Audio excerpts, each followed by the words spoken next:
What is light duty and how does it relate to reduced earnings? As far as New York State workers' compensation is concerned, light duty means reduced earnings. Many clients will come in and they'll say, I returned to work, I went back to light duty. And I'll say, okay, you're working at light duty? How much are you earning? Are you earning the same or less than when you got hurt? If they are earning the same amount of money as they were earning when they got hurt, or more money, then we don't consider them to be at light duty. Why? Because they don't have reduced earnings. As far as workers' compensation is concerned, we're only looking to see if your injury, your disability has caused a reduction in your wage earning capacity. The example I've given is a union construction worker, big strong guy who moves concrete all day, and he earns $1,000 a week at his job, and he gets hurt. He breaks his arm, he hurts his back, and his boss says, you've been such a good worker for such a long period of time. I feel bad that you have to go out on comp. I feel bad that you got hurt. So we're going to let you sit in the office and answer the phone. And I'm going to pay you the same $1,000 a week that you were getting when you were moving concrete for me. Even though you're sitting in the office, you might be in a cast, you might be in a wheelchair, you are not working at light duty. You're doing less strenuous work. You're working in a different capacity. But because your earnings are the same, you are not working at light duty in the eyes of workers' compensation because you don't have a reduction in your wage earning capacity.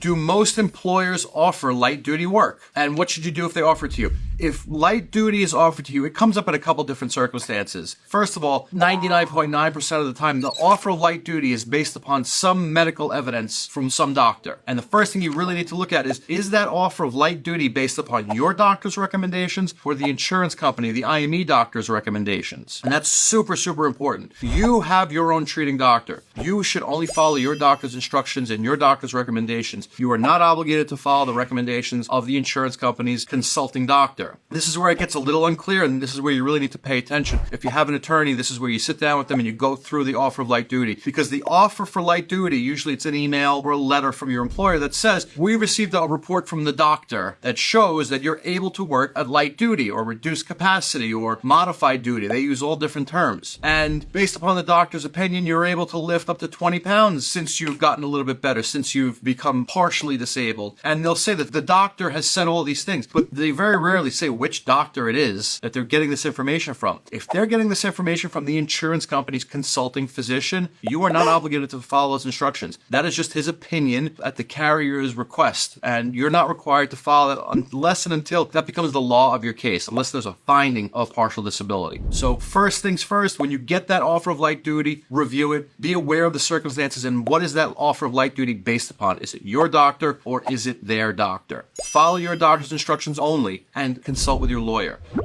Do you have to accept light duty when it's offered to you? And when can you turn it down? The primary circumstance where you can turn down a light duty offer is when the offer is not based upon your doctor's recommendation. If that whole letter that we just discussed is solely based upon what the insurance company doctor found during his examination, which is usually 5, 10, 15 minutes, yes, you don't have to take that light duty offer under those circumstances. And again, unless the judge rules in favor of the insurance company's doctor, you're never really forced to return to a light duty offer. But it certainly does raise so many red flags, and it's something that you have to consider.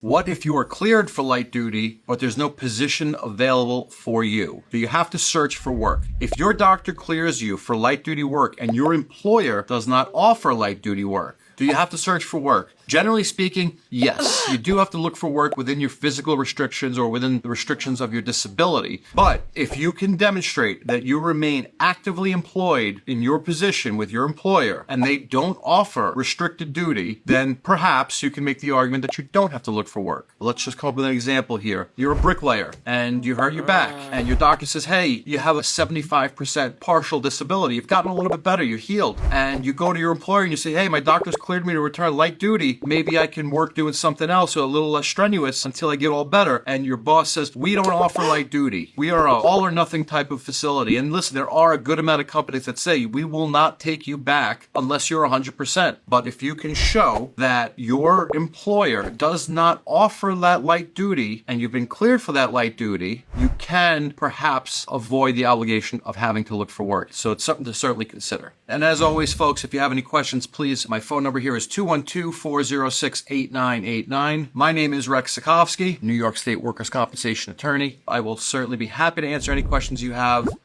Can light duty hurt your workers' compensation case? And can your employer or the insurance company use it against you? Yes. and they will oftentimes try to use it against you. It'll be much in the situation that we just discussed. There'll be a letter sent to you that says, hey, we received medical records from the doctor that say you can do certain light duty work, and they won't specify that it's their doctor's opinion, which now is contrary to what your doctor said. If your doctor said you have a 90% disability or you can't lift more than 10 pounds, and their doctor says you can lift up to 20 pounds, and you try it and you're successful, well, now they just disproved you and your doctor, and that will hurt your case. You know, the trust in a doctor is so important in getting better, and you need to stick with that trust. So listen to your doctor. But yes, insurance companies will oftentimes try to use offers of light duty against their injured workers, and that's one of the big ways that they'll do it. The other thing they'll do is, rather than send you a letter in the mail, they'll present you the letter in court. Hey, judge, guess what? By the way, we're offering light duty. Here you go. Here's a letter offering you light duty. And sometimes they're hoping to get that knee-jerk reaction, that quick dismissal of, I'm not going back, and it just makes you look bad. So it's certainly a tactic. What happens if you get fired while you are on light duty? Will that end your workers' compensation benefits? Ending your workers' compensation benefits is a very generic statement. You're entitled to medical benefits. So no matter what, if you still require medical care, you're going to get the medical care that you require under what's permissible under the law. Will it end your monetary benefits, the money you're getting from workers' compensation? So let's backtrack a minute here. If you are working and you're receiving light duty benefits, hypothetically speaking, let's say you were earning $900 a week at your job, you have this horrible accident. After a few weeks, you go back to work, but the most you could do is earn $600 per week. So you're entitled to 2/3 of the difference. So if the difference is $300, you would be entitled to $200 in reduced earnings benefits from workers' compensation. If you're fired, we need to know why you were fired. If you were fired because you've been coming to work late and you've been stealing from the cash register, well, there's a good shot your workers' compensation benefits are going to end because the reason why you were fired is unrelated to your disability. However, if your boss says, listen, we're letting you work here, and light duty or not, there's no sense in you being here because you're unable to really do anything productive, and they let you go, well, the reason why, arguably, is because of your disability. Then your benefits should not stop, and there's certainly an argument to be made to continue your benefits. So it could go either way there, and it's very fact-specific. It's important to know why you've been terminated and how it might be related to your underlying injury or disability.